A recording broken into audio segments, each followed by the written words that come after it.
When you first look at business law, it feels like a bunch of separate rules regarding law and negotiation. It's easy to see them as just concepts you have to memorize. But for me, they never really worked. The more I go through this course, the more I realize I've seen all this before, just in a completely different setting. On the mat!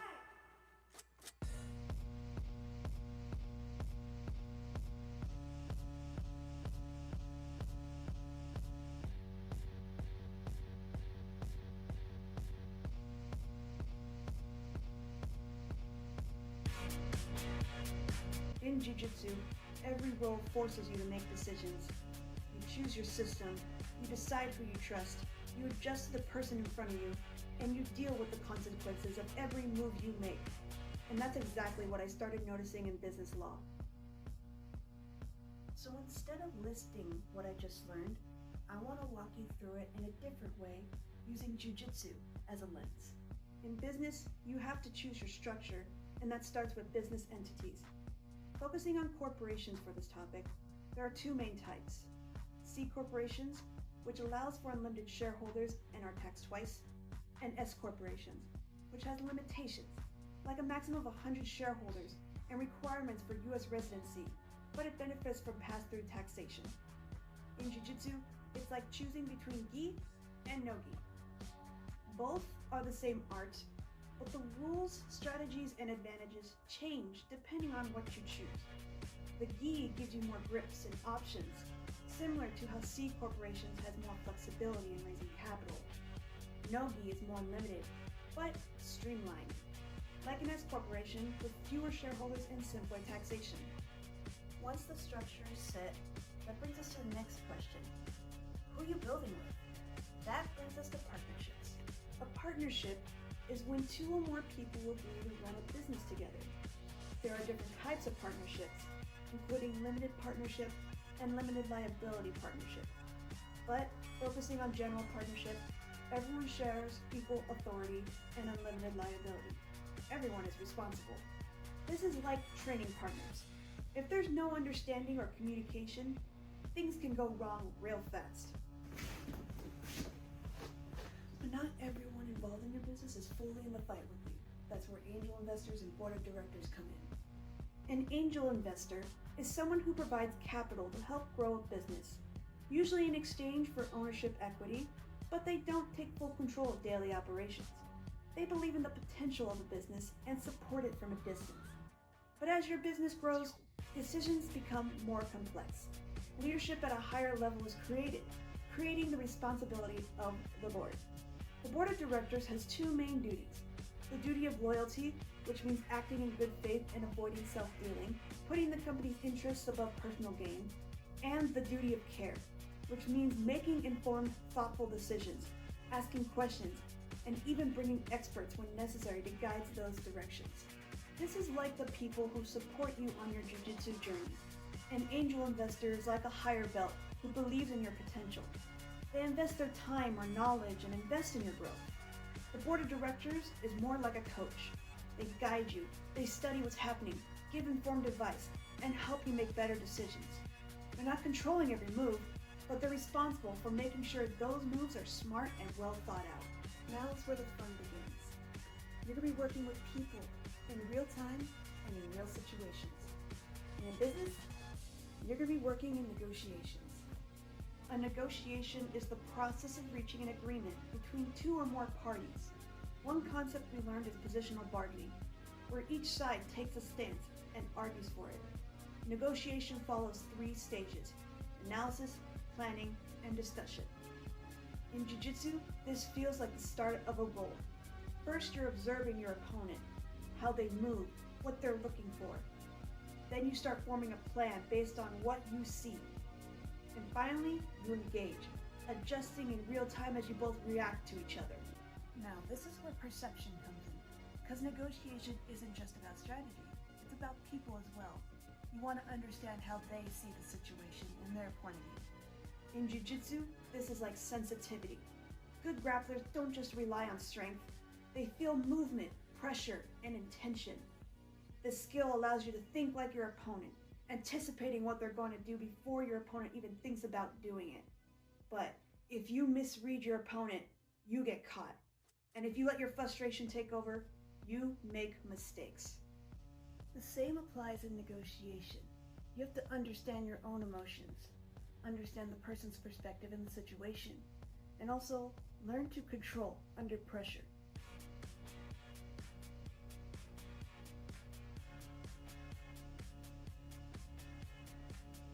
Once you know your opponent, you can make solutions, and that's where brainstorming comes in, generating as many ideas without criticism. This is like experimenting during the spar. You're trying different techniques, different setups, seeing what works and what doesn't. But even with perception, option, and strategy, there is one thing that will give you real confidence in a negotiation, and that's your BATNA, your best alternative to a negotiated agreement. Your BATNA is your backup plan if the negotiation fails. It's important to understand that your BATNA is what you fall back on if no agreement is reached at all. And the stronger your BATNA is, the more power you have in the negotiation. If you know you can get out of a bad position, you don't panic. You stay calm. You take smarter risks, and you're more confident in your decisions.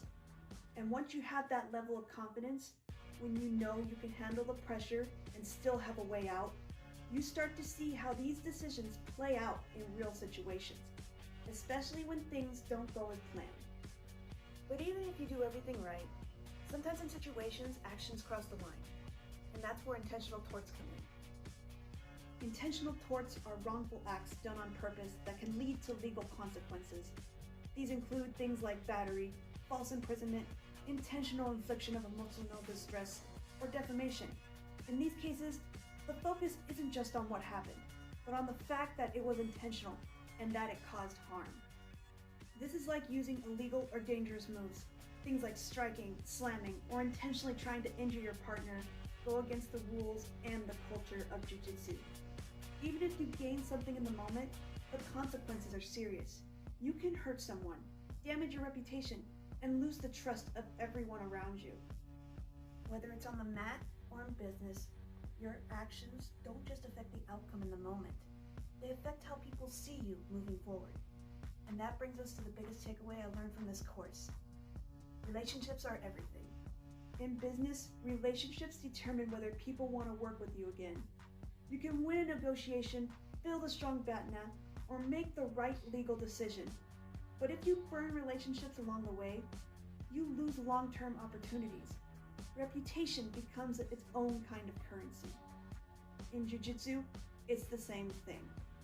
You might win a round, submit someone, or dominate a role. But if you treat your training partners poorly, go too hard without control, or ignore respect on the mats, people won't want to train with you again. And without training partners, you don't grow. The real goal isn't to win every exchange.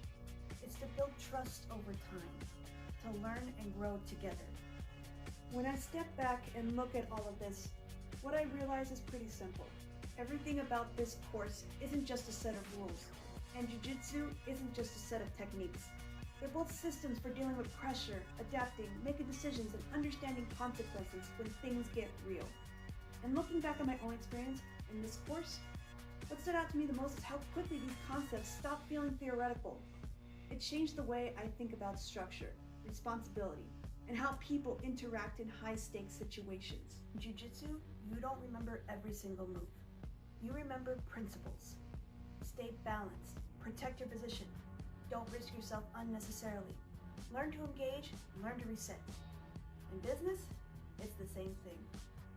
The value I got from this course wasn't just the content itself, but the way it forced me to think more strategically and intentionally about decisions, especially when there's risk involved and outcomes aren't guaranteed. And it also left me with some questions. How do you really balance ambition with protection when you're building something from the ground up? Where is the line between being aggressive and opportunity and being cautious and structured? And in real situations, how often do people actually apply these legal principles consciously versus just reacting in the moment? And if there's one thing that I leave with this reflection, it's this. Every position eventually changes. Every negotiation shifts. Every structure evolves. and every role has an end. But the goal isn't to win one moment. It's to become someone who can consistently handle whatever position they end up in, without panic, without ego, and without losing sight of the bigger picture. Because whether it's on the mats or in business, the real skill isn't forcing outcomes. It's learning to stay calm when things fall apart, to adjust when you're put in a bad position, and to keep showing up and improving again and again. Because no matter how many times you get knocked down, you always get back up.